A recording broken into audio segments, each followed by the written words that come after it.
Olá, boa noite. Mais uma vez estamos aqui ao vivo na nossa quarta-feira, falando sobre saúde, falando sobre temas muito importantes, principalmente no dia de hoje. Eu estava semana passada conversando com umas amigas num restaurante e aí, gente, tinha um grupo de jovens assim do meu lado. E eu escutei uma das moças falando com o rapaz o seguinte: olha, nesse carnaval, se você não me arrumar uma bala, você vai ver. Aí eu fui pensar, falei, meu Deus, tá danado. Bala, se você não sabe, é êxtase. Aquela droga que muitos jovens tomam e eles se esbaldam a noite inteira, eles dançam, mas ao mesmo tempo tem consequências gravíssimas. E aí, eu pensei, bom, esse é um tema excelente para a gente levar, para a gente trazer aqui no programa. Vamos falar sobre drogas e os danos que elas causam no sistema nervoso. Nosso convidado é o Dr. Lúcio Malagoni. Boa noite, doutor. Boa noite, prazer. Aurélia. É um prazer estar aqui. O prazer é todo meu. O doutor Lúcio, ele é presidente da Associação Psiquiátrica de Goiás, é isso? Sim. E a gente, além de falar do êxtase, a gente vai falar também das outras drogas, da maconha, do crack, que aí é um número muito grande, cada dia maior, de jovens fumando crack, cocaína e álcool, as drogas lícitas também, vamos falar sobre isso também. Nosso segundo assunto vai nessa mesma vertente, vai nessa mesma ordem. Nós vamos falar sobre o fígado. E justamente agora, no carnaval, que as pessoas enchem a cara, elas bebem demais. Enfim, não só no carnaval, os jovens estão bebendo cada vez mais. E a gente trouxe uma sumidade no assunto, outra sumidade no assunto aqui, que é o doutor Heitor Rosa. Ele é médico especialista do fígado. Boa noite, doutor. Boa noite. Daqui a pouco o doutor Heitor vai estar falando conosco sobre os danos que o álcool causa no fígado e, de um modo geral, as doenças do fígado, que é um dos órgãos vitais do corpo humano. Eu quero mandar beijos para o melhor jardineiro de Goiânia, que é o Nil. Semana passada eu fiquei de mandar um beijinho para ele, mas aí acabou que eu esqueci, porque programa ao vivo a gente às vezes esquece alguma coisa.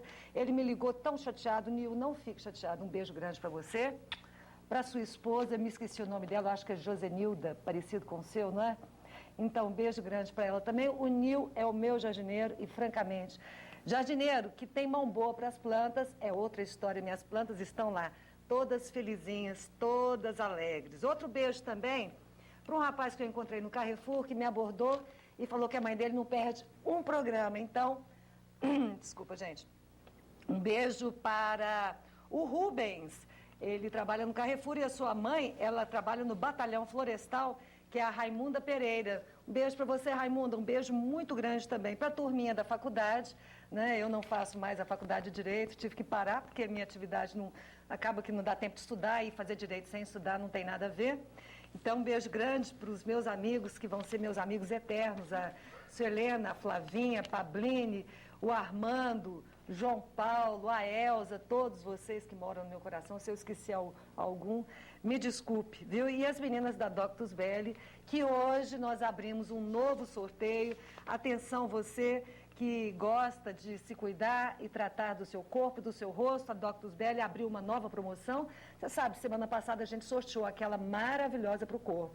Agora a gente sorteia outra para o rosto, valendo uma sessão de drenagem facial, uma sessão de peeling de cristal e uma sessão de máscara de maçã. Adivinha quanto? De 220 para R$66. Uau! Vamos ficar com a pele bonita, mas você tem que ligar para a Doctus Belli, a unidade do setor aeroporto. É lá que a gente está fazendo essas promoções, é lá que a gente está fazendo essa parceria. Daqui a pouco nós voltamos, então. Vamos começar falando sobre drogas com o Dr. Lúcio Malagoni, mas daqui a pouquinho. Até já.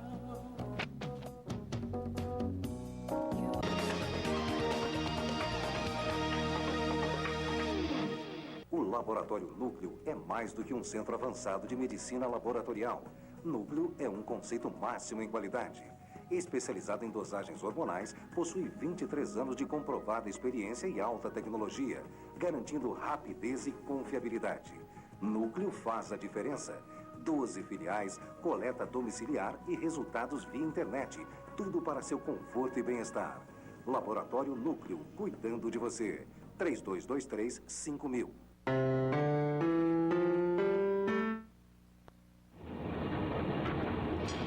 Sem harmonia, as peças não se encaixam e não funcionam com perfeição. Um belo sorriso com dentes saudáveis e bonitos não tem preço.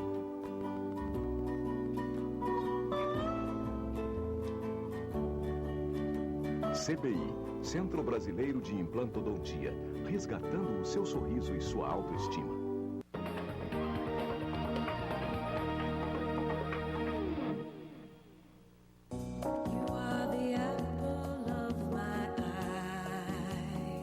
Nosso primeiro assunto hoje é sobre os danos que as drogas causam no sistema nervoso. Nosso convidado é o presidente da Associação Psiquiátrica de Goiás, doutor Lúcio Malagoni.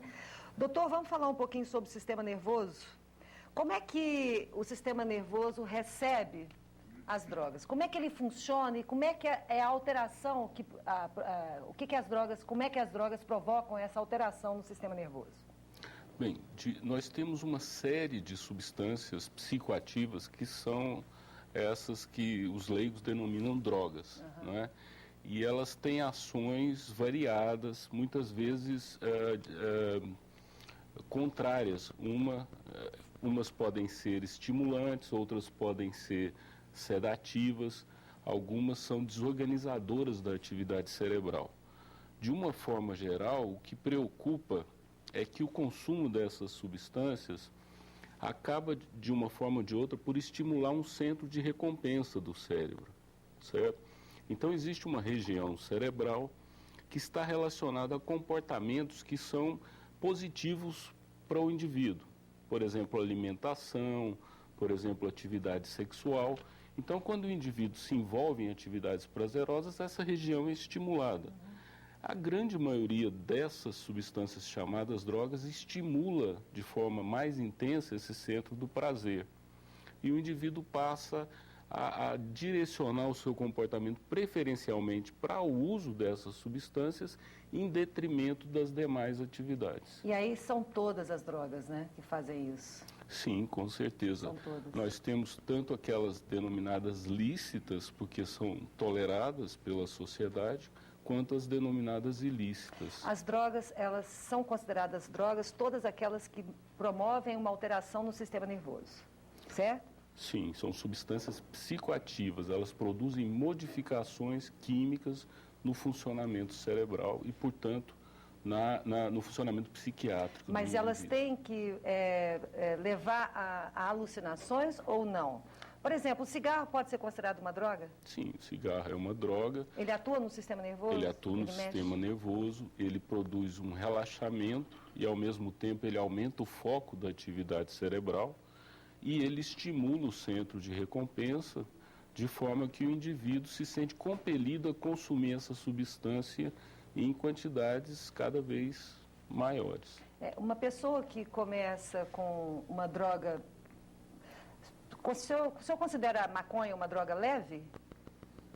Olha, é difícil dizer que uma droga é leve, porque, em geral, as drogas ditas leves, elas vão funcionar como porta de entrada para o consumo das drogas mais destruidoras. Era isso que eu ia te perguntar, porque normalmente os jovens começam, na verdade, a idade em que as pessoas começam a se drogar é ali na adolescência, na passagem ali da adolescência para a idade adulta, né? Mais ou menos, a maior parte dos meninos. E normalmente eles costumam começar com a bebida, com o cigarro e depois com a maconha.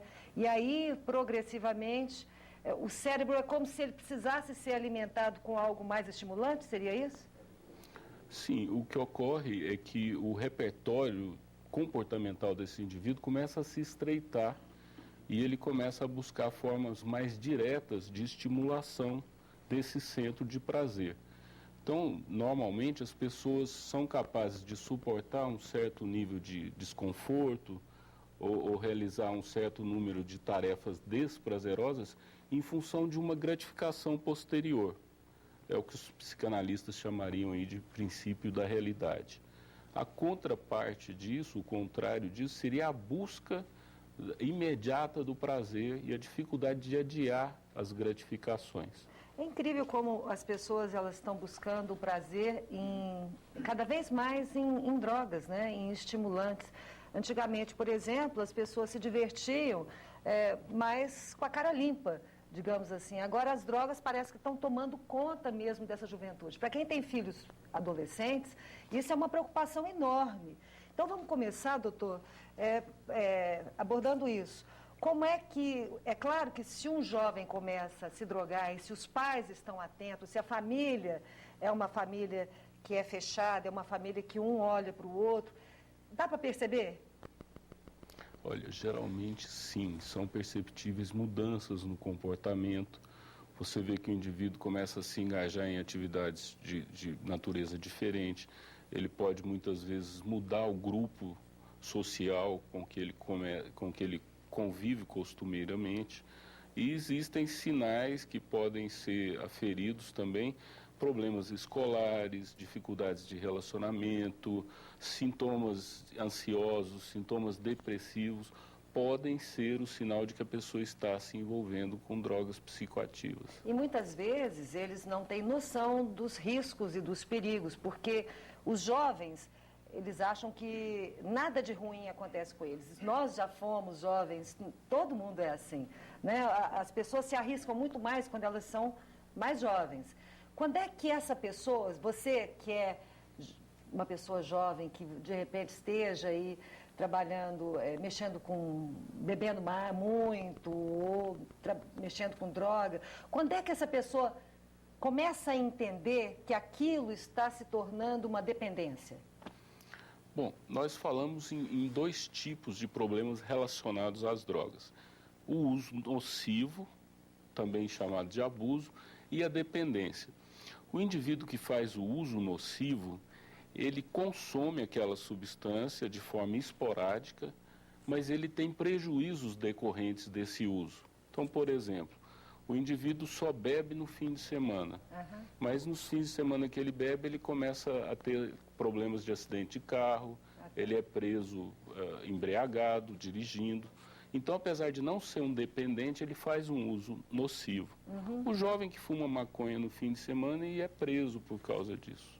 Ele está fazendo um uso nocivo.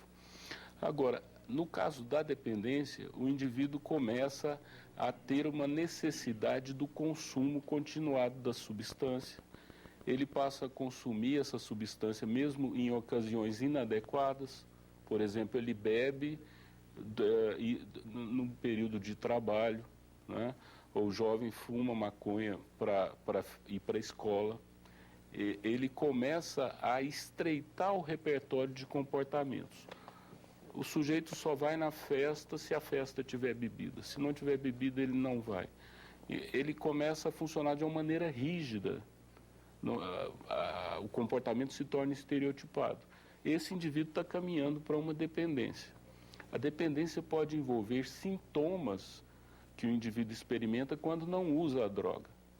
Então, o indivíduo, por exemplo, dependente de álcool, ele não utilizando o álcool, ele pode passar a ter alucinações, ele pode chegar a ter convulsões. Ele tem sintomas físicos que vão variar em uma gama, desde tremores, náuseas, taquicardia, até francas convulsões, alucinações, desorganizações da atividade cerebral.